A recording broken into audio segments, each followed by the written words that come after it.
പ്രധാനമന്ത്രി നരേന്ദ്രമോദി തിരുവനന്തപുരത്തെത്തി. വ്യോമസേനയുടെ പ്രത്യേക വിമാനത്തിലാണ് തിരുവനന്തപുരം അന്താരാഷ്ട്ര വിമാനത്താവളത്തിലെത്തിയത്. തുടർന്ന് കന്യാകുമാരിയിലെ പൊതുസമ്മേളനത്തിന് ശേഷം പത്തനംതിട്ടയിലേക്ക് തിരിക്കും. വിവരങ്ങളുമായി വിമാനത്താവളത്തിൽ നിന്ന് രശ്മി കാർത്തിക ചേരുന്നുണ്ട്. രശ്മി, ഏതായാലും പ്രധാന സേവകൻ ഇപ്പോൾ തിരുവനന്തപുരം വിമാനത്താവളത്തിൽ എത്തിയിരിക്കുന്നു. ആവേശോജ്വലമായ സ്വീകരണം തന്നെയാണ് വിമാനത്താവളത്തിൽ അദ്ദേഹത്തിന് ലഭിച്ചിരിക്കുന്നത്. ആരൊക്കെയാണ് അദ്ദേഹത്തെ സ്വീകരിക്കാനായി എത്തിയത്? അദ്ദേഹം ഇപ്പോൾ കന്യാകുമാരിയിലേക്ക് തിരിച്ചിരിക്കുകയാണ്. അവിടെ നിന്നും തിരിച്ച് പത്തനംതിട്ടയിലേക്ക് എത്തും. എന്തൊക്കെയാണ് വിശദാംശങ്ങൾ?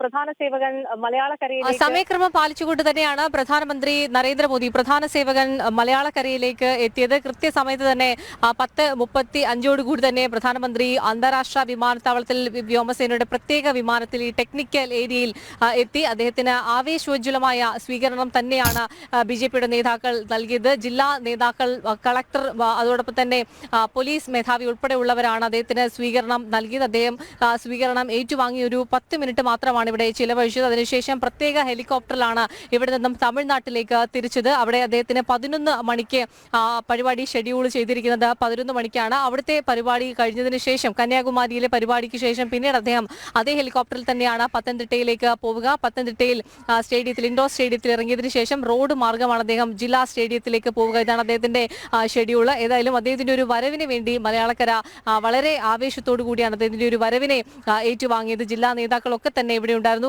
കനത്ത സുരക്ഷയാണ് പ്രധാനമന്ത്രിയുടെ വരവിനോടനുബന്ധിച്ച് തന്നെ ഒരുക്കിയിരുന്നത്. SPG, പോലീസ്, ഫയർഫോഴ്സ് ഉൾപ്പെടെ എല്ലാ സുരക്ഷാ ക്രമീകരണങ്ങളും ഏർപ്പെടുത്തിയിരുന്നു. ഉച്ചയ്ക്ക് 1 മണിവരെ ഗതാഗത നിയന്ത്രണവും ഈ പരിസരത്ത്, ഈ ഒരു ശംഖുമുഖം, ഈ ചാക്ക പരിസരങ്ങളിൽ ഒരുക്കിയിട്ടുണ്ട്. ആ രീതിയിൽ എല്ലാ സുരക്ഷാ ക്രമീകരണങ്ങളും ഒരുക്കിയാണ് അദ്ദേഹം ഇവിടേക്ക് എത്തിയത്. ഏതായാലും പിന്നീട് പത്തനംതിട്ടയിലെ പരിപാടിക്ക് ശേഷം വീണ്ടും അദ്ദേഹം തിരിച്ച് തിരുവനന്തപുരം വിമാനത്താവളത്തിലേക്ക് എത്തുന്നുണ്ട്. ഇവിടെ നിന്നാണ് അദ്ദേഹം മടങ്ങുക. ഈ കേരളത്തിലേക്ക് കഴിഞ്ഞ 3 മാസത്തിനിടെ 4ാമത്തെ തവണയാണ് പ്രധാനമന്ത്രി നരേന്ദ്രമോദി പ്രധാന സേവകൻ മലയാളക്കരയിലേക്ക് എത്തുന്നത്. NDA സ്ഥാനാർത്ഥികളെ പ്രഖ്യാപിച്ചതിനു ശേഷമുള്ള അദ്ദേഹത്തിന്റെ ആദ്യ വരവ് കൂടി ആണിത്. തമിഴ്നാട്ടിൽ ഈ വർഷം അദ്ദേഹം 5ാമത്തെ സന്ദർശനമാണ്, 5ാമത്തെ തവണയാണ് അവിടെ അദ്ദേഹം സന്ദർശിക്കുന്നത്. ഏതായാലും പത്തനംതിട്ടയിലെ പൊതുസമ്മേളനത്തിനെ പ്രധാനമന്ത്രി അഭിസംബോധന ചെയ്യുന്നത്, ആ ഒരു വാക്കുകൾ കേൾക്കുന്നതിന് വേണ്ടിയിട്ടുള്ള ഒരു കാത്തിരിപ്പിലാണ് കേരളക്കര. നേരത്തെ അദ്ദേഹം തൃശ്ശൂരിൽ എത്തിയിരുന്നു, കൊച്ചിയിൽ എത്തിയിരുന്നു, അതോടൊപ്പം തിരുവനന്തപുരത്തും ഈ അടുത്തിടയ്ക്ക് എത്തിയിരുന്നു. അത് BJP സംസ്ഥാന അധ്യക്ഷൻ K. സുരേന്ദ്രന്റെ യാത്രയുടെ സമാപന സമ്മേളനത്തിൽ പങ്കെടുക്കുന്നതിന് വേണ്ടിയാണ് അദ്ദേഹം എത്തിയത്. അന്ന് അദ്ദേഹം എത്തിയ സമയത്തും സമാനമായ രീതിയിൽ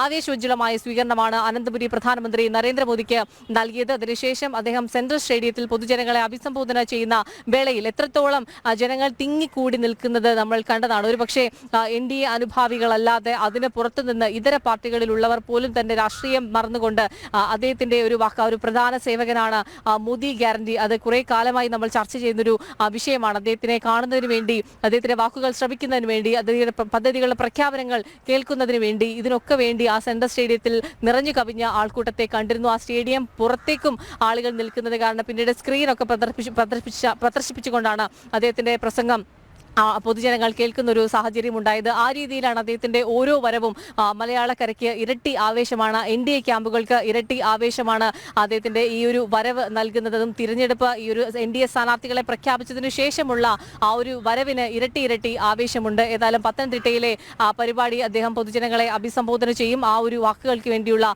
കാത്തിരിപ്പിലാണ്. തിരുവനന്തപുരത്തേക്ക് പ്രധാനമന്ത്രിക്ക് തിരുവനന്തപുരത്ത് മറ്റു പരിപാടികളൊന്നും തന്നെയില്ല. അദ്ദേഹം വരുന്നതിന് വേണ്ടി തന്നെ BJPയുടെ പ്രവർത്തകരൊക്കെ ഇവിടേക്ക് എത്തിയിരുന്നു. ചിലർക്ക് അകത്തേക്ക് പ്രവേശിക്കാൻ പോലും കഴിഞ്ഞില്ല. പക്ഷേ അദ്ദേഹത്തിന്റെ ആ ഒരു വരവ്, ആ ഒരു നിമിഷം പുറത്തു നിന്നെങ്കിലും കാണാൻ കഴിയും എന്നുള്ള ഒരു ആകാംക്ഷയിലൊക്കെ പ്രവർത്തകർ ഇവിടെ കാത്തു നിൽക്കുന്നത് നമുക്ക് കാണാൻ കഴിയുമായിരുന്നു. അത്രത്തോളം ആവേശോജ്വലമാണ് സ്വീകരണമാണ് അകത്ത് അദ്ദേഹത്തിന് നൽകിയത്. NDA ക്യാമ്പുകൾക്കും ഇരട്ടി പ്രചാരണമാണ്. സാധാരണക്കാർക്ക് ഇന്ന് തന്നെ പെട്രോളിന്റെ വില ഉൾപ്പെടെ കുറയ്ക്കുന്ന ഒരു സാഹചര്യം ഉണ്ടായി കേന്ദ്ര സർക്കാർ. ആ രീതിയിൽ സാധാരണക്കാരോടൊപ്പം നിന്ന് സാധാരണക്കാർക്ക് വേണ്ടി പദ്ധതികൾ പ്രഖ്യാപിക്കുന്നു. അത് പദ്ധതികൾ പ്രഖ്യാപനം മാത്രമല്ല, ഓരോ തവണയും അദ്ദേഹം തിരികെ എത്തുമ്പോഴും ആ പദ്ധതികളുടെ ഒരു നടത്തിപ്പ് അത് കൃത്യമായി തന്നെ അദ്ദേഹം അത് പൂർത്തീകരിക്കുന്നു എന്ന് വേണം മനസ്സിലാക്കാൻ. കേരളത്തോട് എപ്പോഴും കേന്ദ്ര സർക്കാർ അവഗണന കാട്ടുന്നു എന്നുള്ളതൊക്കെ കേരളം എപ്പോഴും വിമർശിക്കുന്ന ഒരു കാര്യമാണ്. അത് മാത്രമല്ല, ഈ കേന്ദ്ര വിഹിതം കൃത്യമായി നൽകുന്നില്ല എന്നുള്ളതൊക്കെ. ഒരു പക്ഷേ മറ്റ് സംസ്ഥാനങ്ങൾക്ക് നൽകുന്നതിനേക്കാൾ കൂടുതൽ പദ്ധതികൾ കേരളത്തിൽ പ്രഖ്യാപിക്കുന്നുണ്ട്. കൃത്യമായി തന്നെ തുക അതിനനുവദിച്ച് നൽകുകയും ചെയ്യുന്നുണ്ട്. ഈ സംസ്ഥാന സർക്കാരിന്റെ ഒരു സാമ്പത്തിക മിസ്മാനേജ്മെന്റ് ആണ്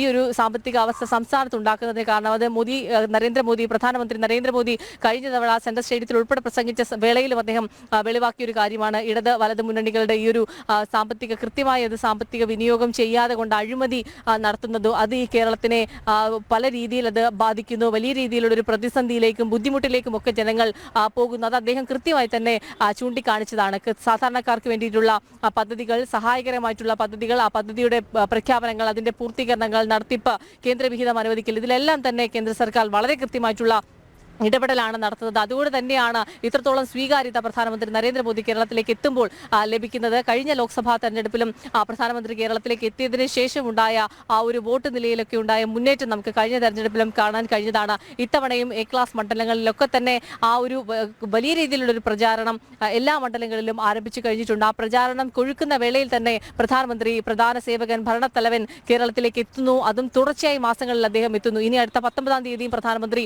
എത്തും എന്നുള്ള ഒരു വിവരമുണ്ട്. അദ്ദേഹത്തെ തുടർച്ചയായി ഈ ഒരു 3 മാസത്തിനിടയിൽ തന്നെ അദ്ദേഹം 4ാമത്തെ തവണയാണ് കേരളം സന്ദർശിക്കുന്നത്. അതുകൊണ്ട് തന്നെ അത് BJP ക്യാമ്പുകൾക്ക്, ഈ സ്ഥാനാർത്ഥികൾക്ക്, പത്തനംതിട്ടയിൽ അനിൽ ആന്റണിയുടെ പ്രചാരണത്തിന് വേണ്ടിയിട്ടാണ് അദ്ദേഹം എത്തുന്നതെങ്കിൽ പോലും മറ്റ് സ്ഥാനാർത്ഥികൾക്കും അത് വലിയ രീതിയിലുള്ള ഒരു ആവേശമാണ് നൽകുന്നത്. മാത്രമല്ല, ഇപ്പോൾ നമുക്കറിയാം മറ്റ് പാർട്ടികളിൽ നിന്ന് പോലും BJP-യിലേക്കുള്ള ആ ഒരു ഒഴുക്ക് അത് പ്രധാനമന്ത്രിയുടെ നേതൃത്വത്തിലുള്ള കേന്ദ്ര നേതൃത്വത്തിന്റെ, പ്രധാനമന്ത്രിയുടെ ഒരു മികവാണ്. ഒരുപക്ഷെ ലോക രാജ്യങ്ങൾക്ക് പോലും ആ ഒരു നിലയിലേക്കൊക്കെ തന്നെ രാജ്യത്തിന്റെ വികസനം ആ രീതിയിലേക്കാണ് മുന്നോട്ട് പോകുന്നത്. ലോകരാജ്യങ്ങളുടെ രീതിയിൽ തന്നെ മറ്റ് വികസിത രാജ്യങ്ങൾ അതേ രീതിയിൽ തന്നെ ഇന്ത്യ മുന്നോട്ട് പോകുന്നു. ഭാരതം മുന്നോട്ട് പോകുന്നു.